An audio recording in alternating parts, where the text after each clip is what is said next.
Hello，大家好，我是芜湖动画人空间的上扬。喜欢迪士尼动画的小伙伴们一定会对《疯狂动物城》印象深刻吧？动画里刻画了非常多令人印象深刻的经典角色，比如我们史上最磕的糊涂 CP， 还有我们反应力超绝的 Flash 闪电，还有个子小巧却是黑帮老大的大先生，还有，是的，是不是这些镜头瞬间把你拉回了当年那个回忆点？这是《疯狂动物城2》上映之际，我们看到了非常精彩的4部动画短片，其中睡了咩是不是戳中了屏幕中的你？那么这一期内容，我们来一起看看睡了咩幕后制作的过程吧。Let's go！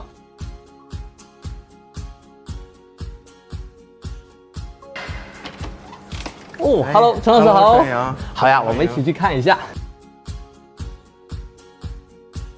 欢迎来到我们工作室啊！哦，大家好。哇，陈老师可以带我们转一下吗？我们很好奇这幕后哎。我们参观一下吧。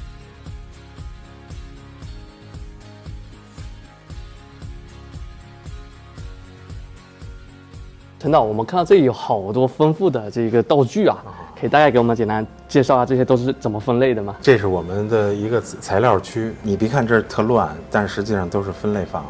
哦，是里面用的很多东西就是拍摄定格动画里必须的工具、材料。明白。我看到这个好大一个，这个是电钻啊，这个是在我们定格动画中是怎么使用的？这个可以请我们利率铺的小花老师给你做一个介绍。好呀，好呀。哦，像这种电钻，一般我们家里就是用来钻墙或者是拧螺丝哈。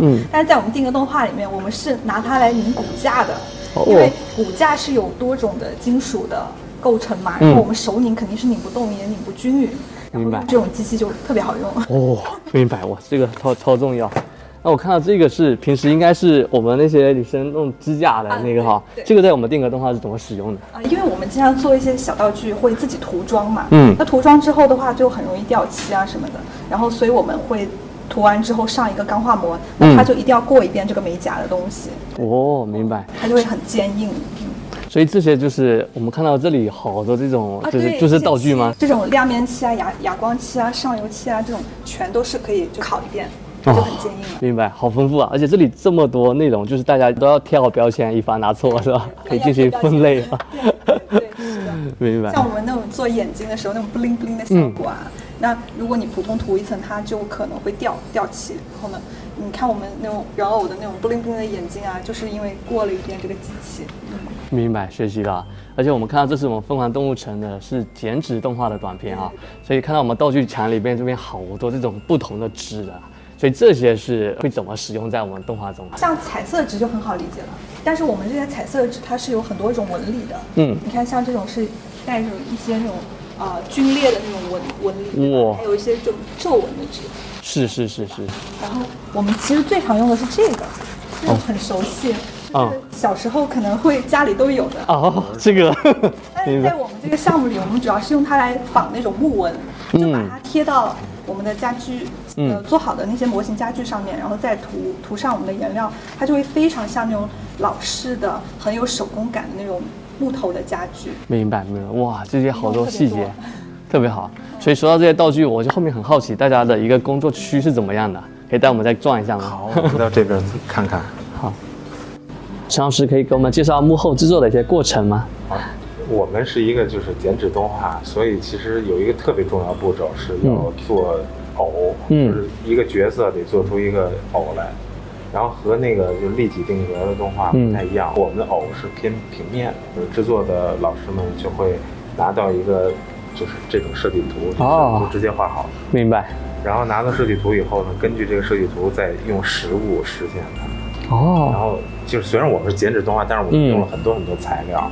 明白。比如我们这个杨市长这个造型，其实是用了好多这种特别可爱的这种。是。这个叫泰迪龙。泰迪龙。然后放上以后特别像羊毛。是。杨市长首先他有一个很大的眼镜还有眼睛，所以在他眼睛的这个表演里，是不是要做好多这种眼型的这种变化是。对，我看到这里有好多这种剪纸，就是来把眼睛的这种表情剪出来的这种效果。基本上我们看这是一个杨市长头部吧，然后这头部基本是固定的，但是它有表情变化，就眼睛有变化，每一个眼睛就是眼睛要做好多种，是，动的时候就不停的替换。明白。等于说其实是不同的眼型，然后在它表情变化中，其实是把它贴上去的这种形式哈。还有好奇，就是因为这里涉及到非常多的好多道具啊，又有这个眼睛，这各种毛绒，所以平时这些大家是怎么储存这些道具，然后大家怎么写作？就是一般的就用这种袋子就放在一起，一个角色的所有的部件就放在这里。但这个其实也是一个，我觉得是一个特别就是细的一个工作，因为角色一多就容易乱，对，乱了然后找不到。可以请丁敦老师来演示一下整个这个制作过程。好呀，我们来学习一下。现在这些呢是杨市长他的头部所有的配件，然后我们现在来给他组装一下。这个是布织布，然后是作为它的底。现在把它的耳朵先缝上。这个一般要缝几针啊？缝1针就好了。主要是图的边缘的部分啊。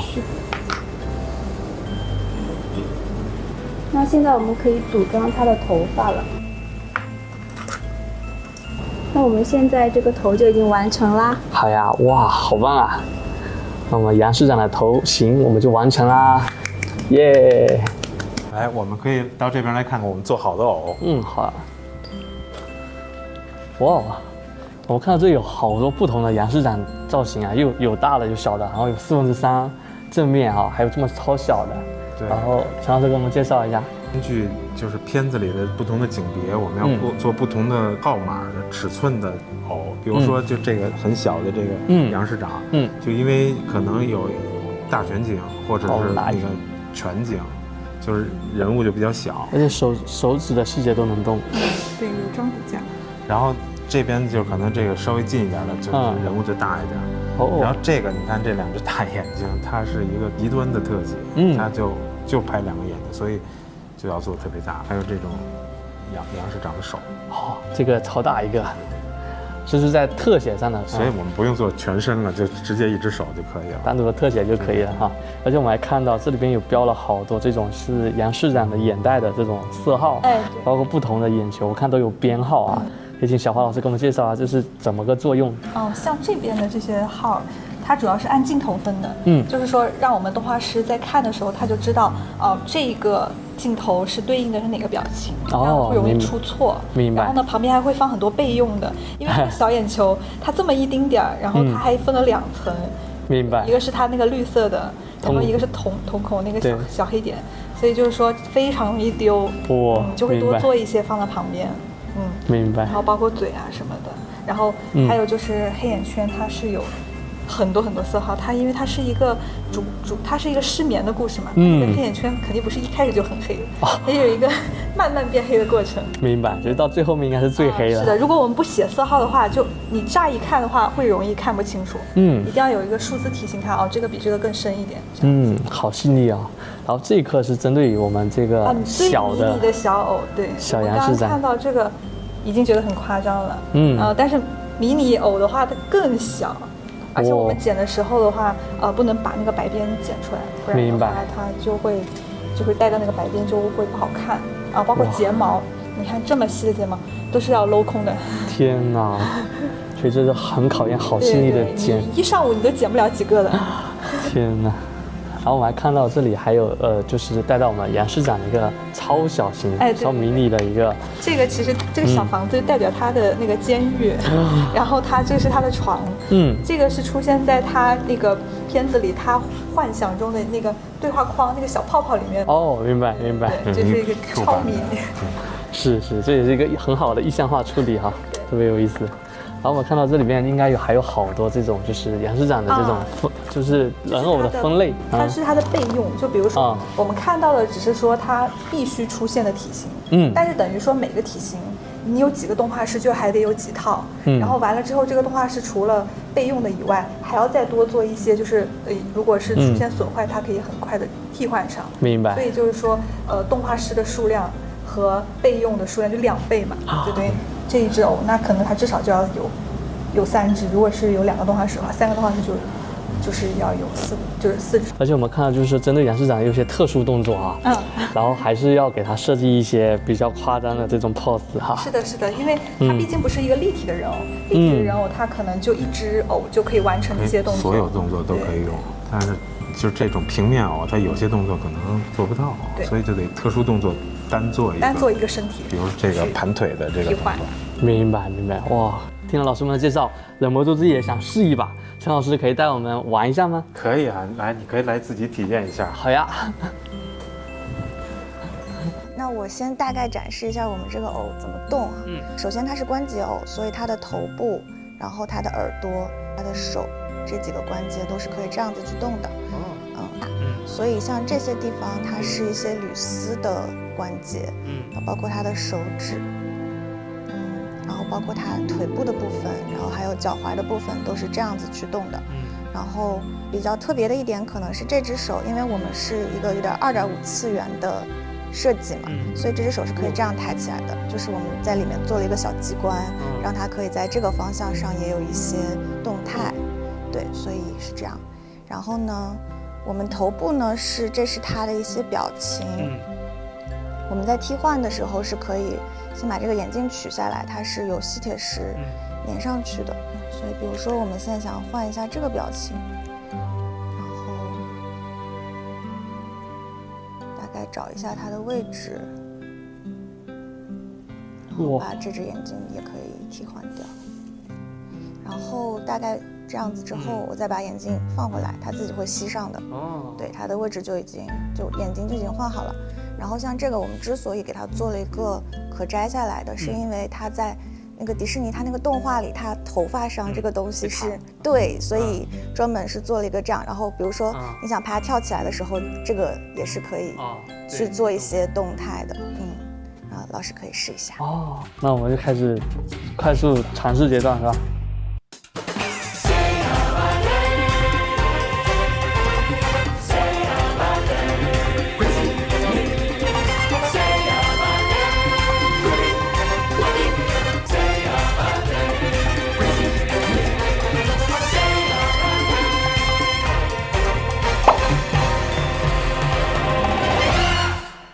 我们这一期我们会以深度的访谈的方式，我们来跟陈导，我们来聊一聊定格动画创作的幕后。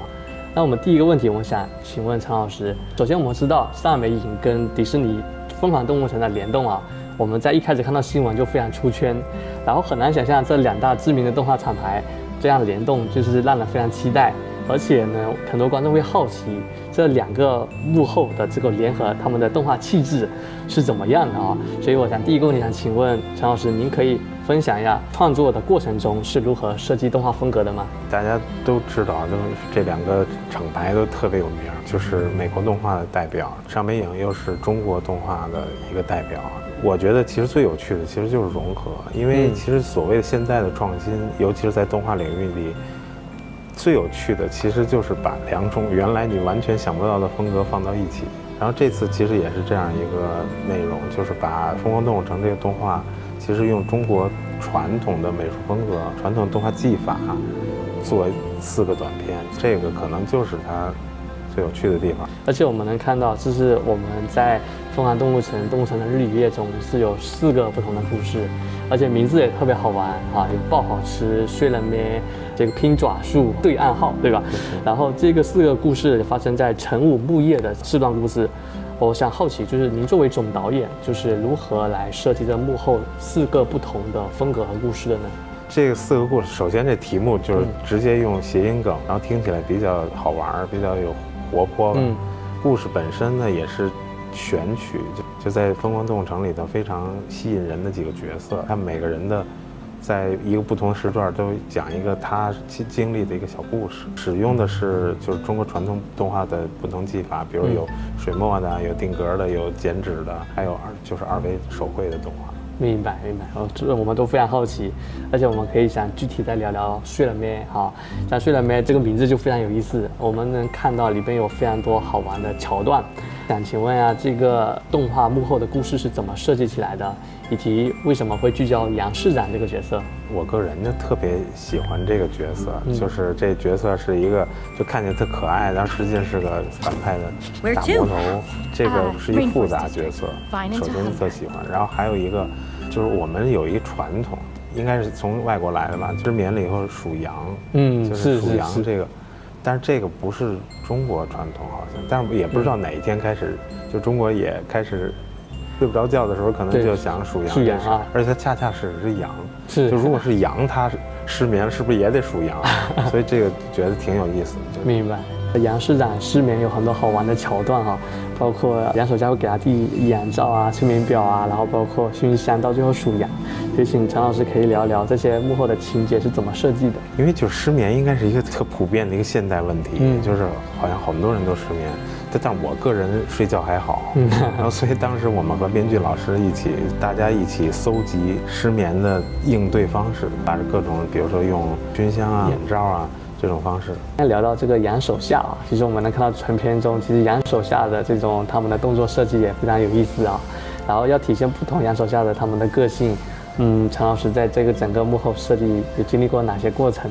杨手下应该就是又鲁莽、有点愚蠢的这样的角色，好像是特有趣，而且它能够体现出一种多样。这个杨手下拿一个东西，那个杨手下拿一个东西。就起到一个递进的作用，这样的角色。明白。而且我们看到，就是特别在影片中，把道具藏在他的脸部哈，然后我们这个杨手下他的脸就本来设计就很有意思，所以这里边的巧思创意中是怎么实现出他能在脸部藏东西的这样的过程？就这个也是挺有意思的一个，因为羊就是如果是在一个立体的定格里的羊，就是它泡泡的那个毛。然后很厚，然后里面就可以藏东西，然后夸张一点，这里头可以藏一个大东西，是动画里常见的。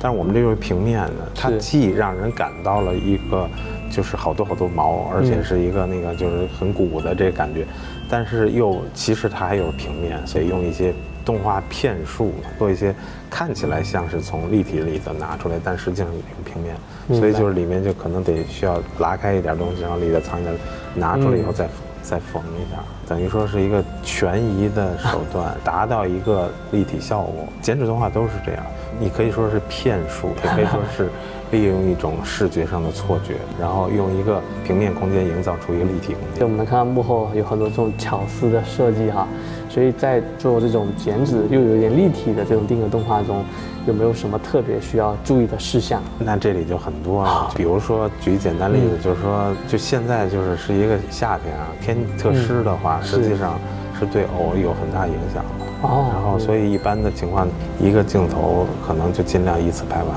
可能放一宿。今天夜里头下雷阵雨了，就会有变化。就天气因素啊，中国的还是很重要的。这是定格的一个不可抗的问题。然后我们也看到定格制作的幕后，从前中后都是非常复杂的一个工作哈。所以我也蛮好奇，这个在定格动画后期这个制作是怎么样一个过程？比如说后期合成啊，怎么让这个人偶它需要做到怎么样的后期？我们的原则基本上是一次拍成，趣味在于这种一次性，然后但是也得考虑一些就是实在很难做到的，比如说很难在一个镜头里同时拍很多角色，因为我们知道就是等于说这个定格动画就摆嘛，就是剪纸动画，就是一个镜头里的好多个角色，每个角色都得动，可能是很困难的。包括就是一个角色要从后面穿到前景，这种是没法做到，所以这时候可能是需要一些合成，但大部分情况下都是要一次性的，就是拍摄出来，然后包括颜色，包括那个角色的动画都是一次效果。所以这对所有幕后的这些工作人员、动画师、后期的，就是确实每个工作的要求还是挺高的。我们也好奇，就是整个动画制作过程花了多长时间？以及您是跟团队们是怎么配合协作的？我是这样，就是1年之前就开始决定要做这个作品，然后在前期就得花很长时间，就是首先选材到底是做哪个角色的哪个故事，角色的设计，就把那个《疯狂动物城》里的角色完全给原始的那个线稿里，然后还包括分镜设计，这得花了好几个月的时间。正式拍摄其实还得分2步，第一步是做偶还得要选材料，就找材料测试啊。后面一个步骤是正式拍摄，这也得好几个月的时间，就正式拍摄也得2个月。确实，幕后确实还是要花费比较长的周期来去完成这样的作品。这次呢是我和就是利利铺动画工作室合作的，有一个分工，就是主要是开始做完前期部分，就是一些设定啊，包括剧作啊，包括分镜。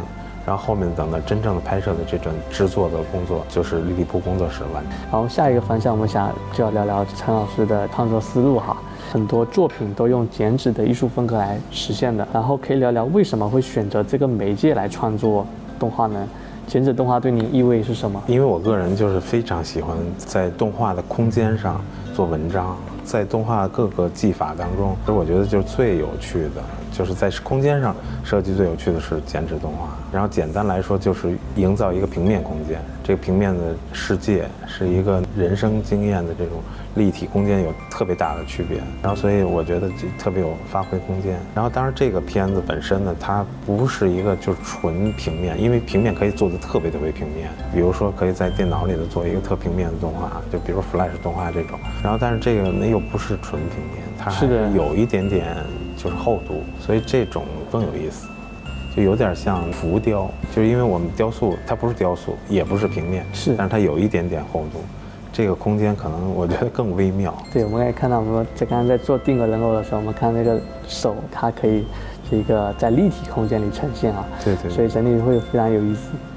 对，我们刚刚聊到这个剪纸动画对于陈老师的意义哈，所以想请问就是陈老师，就是您可能对你影响比较深的剪纸动画，然后对你有哪些影响？国产的剪纸动画有非常好的传统，给我影响最大的是《狐狸打猎人》这个片子。其实我曾经就是参加动画节见到过法国特别重要的剪纸动画大师，其实他也讲过，他说他认为《狐狸打猎人》他看过的非常好的一个剪纸动画，尤其是狐狸的造型都特美。然后当时我觉得挺逗的，因为一般我们说啊，狐狸是特狡猾，然后那个有那个片子里边很凶残，然后他说很美，后来立刻我觉得还确实造型做得非常好。然后《狐狸打猎人》那个片子，它既有就传统美术的这种，就是因为中国传统的美术图案化，然后平面化美术风格，然后同时其实也有一些欧洲美术的借鉴，我觉得也是一个融合作品，非常好看。我最先的那个《狐狸打猎人》这个片子的印象是一个童年噩梦，因为我小时候觉得那个特别可怕，然后长大以后觉得这还是很厉害，包括声音设计，包括邱岳峰老师的一个人配好几个角色，美术是韩美林老师设计，然后动画制作都非常好，我觉得是我最喜欢的那个中国的剪纸动画作品之一吧。明白。所以优秀的作品确实对咱们创作有非常好的影响。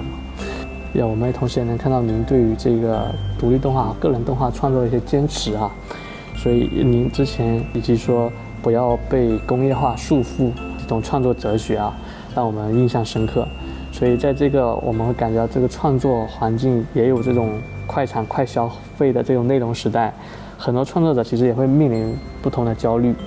所以想请您也聊一聊，比如说您在做独立动画的时候，创作上有什么思考可以给到年轻人的吗？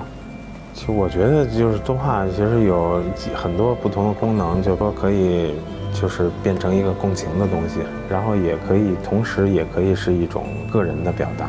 它是两个方向，一个方向是我要跟很多人或者是大众一起交流，有的时候我是想说一些话，然后可能不一定谁都听得爱听，谁都听得懂，然后但是可能会有朋友会听得懂。一种方向就是服务于大众，然后让大家都到电影院去买票去电影院，然后另外一个方式可能我讲一些话，可能找到一些朋友。那这是两条路，看需求是什么吧。就是如果是觉得表达这件事是一个最重要的需求，那可能就是可以做偏作者向的力的这种作品。明白。然后但是如果是一个我非常愿意跟大众对话，然后我非常愿意服务其他的人，然后这种是可以做偏商业的。